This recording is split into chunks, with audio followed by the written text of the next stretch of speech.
정치인에 끌려가지 말라. 제롬 파월이 차기 의장을 두고 조언을 남겼습니다. 트럼프 대통령의 노골적인 금리 인하 압박 속에서 이번 FOMC 일정에 연준이 내린 결정은 동결, 이 때문에 관세, 정치, 불확실성 속에서 시장은 크게 요동치고 있습니다. 과연 숫자 이면에 숨어있는 진짜 데이터는 우리에게 무엇을 말해주고 있는지 철저하게 데이터에 근거해서 시장을 바라보겠습니다. 비트코인은 88,000달러 부근, 이더리움은 3,000달러 부근에서 주춤해 있습니다. 그리고 귀금속 시장이 지금 굉장히 강한 신호를 보내고 있습니다. 사상 최고치를 또 경신해 금은 5,500달러, 은도 119달러 선을 터치했다는 이야기들이 함께 붙습니다. 이런 숫자만 보면 분위기는 하나입니다. 왜 안전자산으로 자산이 몰리는가?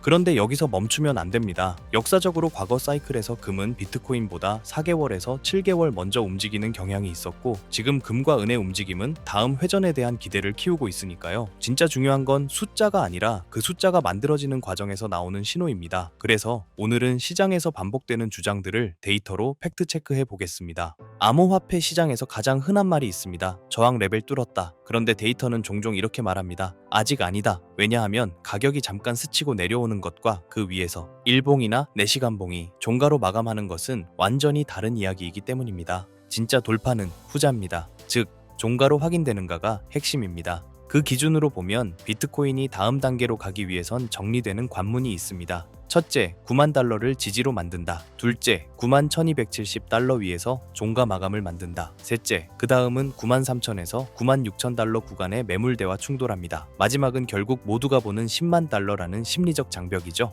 이데오리움도 구조는 비슷합니다. 핵심 레벨로 자주 언급되는 게 3068달러인데 바로 그 앞에서 힘겨루기를 하고 있습니다. 여기서 중요한 건 숫자 자체가 아니라 그 숫자 위에서 마감이 나오는가입니다. 암호화폐가 기술적 레벨을 두고 싸우는 동안 귀금속 시장에서는 또 다른 믿음이 퍼집니다. 더 정확히는 자본이 통화 리스크를 피해 움직이고 있기 때문입니다. 달러에 대한 신뢰가 흔들리고 법정화폐 시스템에 대한 불안이 커질수록 가장 먼저 돈이 몰리는 곳이 금입니다. 그리고 은은 더 강렬합니다. 이 상승은 영원할 것이다. 지금 구조에선 20, 30% 조정은 불가능하다. 대담한 주장인데 데이터 관점에서 보면 더 집중해야 될 요소가 있습니다. 지금 금은 조용한 돌파가 아닙니다. 시장이 통화 리스크를 크게 의식하고 있다는 신호에 가깝습니다. 은은 실물 시장의 스트레스를 확인해주고요. 그래서 많은 분석가들이 말합니다. 비트코인의 스프링이 장전되고 있다고요. 시장에 불가능은 없습니다. 조정을 촉발할 수 있는 현실적인 변수는 항상 존재합니다. 예를 들면 이렇습니다. 미국 달러가 갑자기 강하게 반등하는 경우, 연준이 예상과 다른 금리 메시지를 던지는 경우, 과도하게 쌓인 레버리지가 연쇄 청산으로 무너지는 경우, 중앙은행의 금 매입 속도가 둔화되는 경우, 즉 조정이 안 온다가 아니라 어떤 트리거가 먼저 터지느냐의 문제로 봐야 합니다. 이러한 안전자산이 숫자로 말해주는 진실은 단기 변동성은 커지고 매크로에 휩쓸리는 휩소가 반복되고 감정적 의사결정이 늘어나고 약한 포지션이 먼저 터지는 구간입니다. 하지만 동시에 인내심 있는 자본이 포지션을 준비하는 구간이기도 합니다. 먼지가 가라앉을 때 방향은 더 크게 나오는 경우가 많습니다. 다음 달 가격이 어디로 갈지 모른다. 변수가 너무 많다. 법안이 통과될지 갑자기 어떤 헤드라인이 터질지 알 수 없다. 그런데 시야를 3년에서 5년으로 넓히면 그의 결론은 단단해집니다. 유동성은 늘어날까 줄어들까? 돈은 더 찍힐까 덜 찍힐까? 연준의 독립성은 강해질까 약해질까? 통화 가치 하락에 대한 걱정은 커질까 줄어들까? 이 질문들의 답은 결코 가볍지 않습니다. 그래서 결국 사람들은 해지를 원하게 되고 그 해지 후보 중 하나가 비트코인이 될 수 있다는 겁니다. 세계 최대 대형 자산운용사 블랙록에서도 비트코인을 금과 같은 레벨에 놓고 얘기하고 있다는 겁니다. 불과 몇 년 전만 해도 상상하기 어려웠던 장면입니다. 안전자산 선호 심리가 강해지고 있다는 것, 그리고 비트코인을 디지털 금으로 보는 시각이 확산되고 있다는 것. 그래서 지금 시장의 근본적인 대결 구도는 디지털 자산 대 실물 자산이 아닙니다. 본질은 신용과 희소성의 대결입니다. 신용자산은 달러와 채권처럼 정부와 시스템에 대한 믿음 위에서 돌아갑니다. 희소성 자산은 금, 은, 비트코인처럼 그 믿음이 흔들릴 때 가치가 부각되는 자산입니다. 이틀로 보면 역할이 더 명확해집니다. 만약 금을 대량 생산할 기술이 가능해졌다는 의심이 생기면 금의 희소성 내러티브도 흔들릴 수 있다는 겁니다. 반면 비트코인은 수학적으로 희소성이 보장되어 있습니다. 총 발행량 2100만 개가 코드에 박혀 있고 그 누구도 이를 임의로 늘릴 수 없습니다. 그래서 비트코인이 신뢰가 필요 없는 시스템이라고 불리는 겁니다.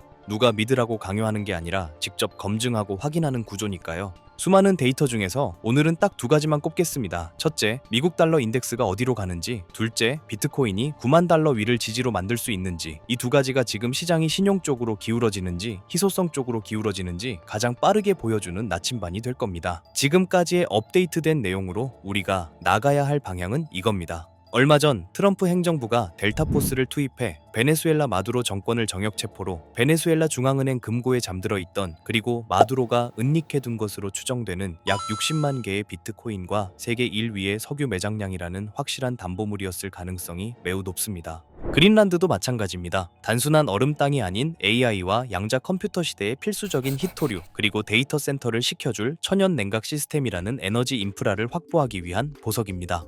최근 트럼프의 행보에서 에너지와 관련된 굵직한 이슈는 일론 머스크의 발상과 연결점이 있는데요. 최근 머스크의 인터뷰에서 이런 말을 했습니다. 미래의 화폐는 달러나 금이 아니다. 결국 전력량, 즉 에너지가 곧 화폐가 될 것이다. 지금까지의 화폐는 신용, 즉 미국 정부가 안 망한다는 믿음에 기반한 종이 쪼가리였으니 말이죠. 하지만 AI가 지배하는 세상에서 데이터 센터를 돌리고 로봇을 움직이는 건 종이 돈이 아닙니다. 전기입니다. 전기가 끊기면 AI도, 금융도, 비트코인도 멈춥니다. 에너지를 가진 자가 화폐를 발행하는 권력을 쥔다. 이것이 트럼프와 머스크가 꿰뚫어본 에너지 본위제의 본질이에요. 결국 이 모든 건 미국은 지금 달러라는 종이 쪼가리 패권이 저물어가는 것을 인정하고 에너지와 비트코인이라는 새로운 패권으로 갈아타기 위해 국가의 체질을 뜯어고치고 거라고 봅니다. 지금까지의 부자들을 보면 강남의 아파트, 맨해튼 빌딩 같은 부동산 RWA를 가진 사람들이었잖아요. 하지만 트럼프가 대형 투자자의 주택 매입 금지 행정명령으로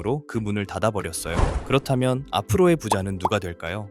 여러분 중 인생을 바꿀 만큼의 부자를 꿈꾸고 계신다면 여기서부터 제가 말씀드리는 내용이 매우 중요합니다. 지금까지 블랙록, 뱅가드 같은 월가 큰손들의 자금 주차장인 미국 주택시장을 트럼프의 행정명령으로 강제로 철거해서 나온 수천조 원의 돈은 어디로 흘러갈까요? 돈은 가만히 있으면 썩습니다. 어딘가로는 반드시 흘러가야 합니다.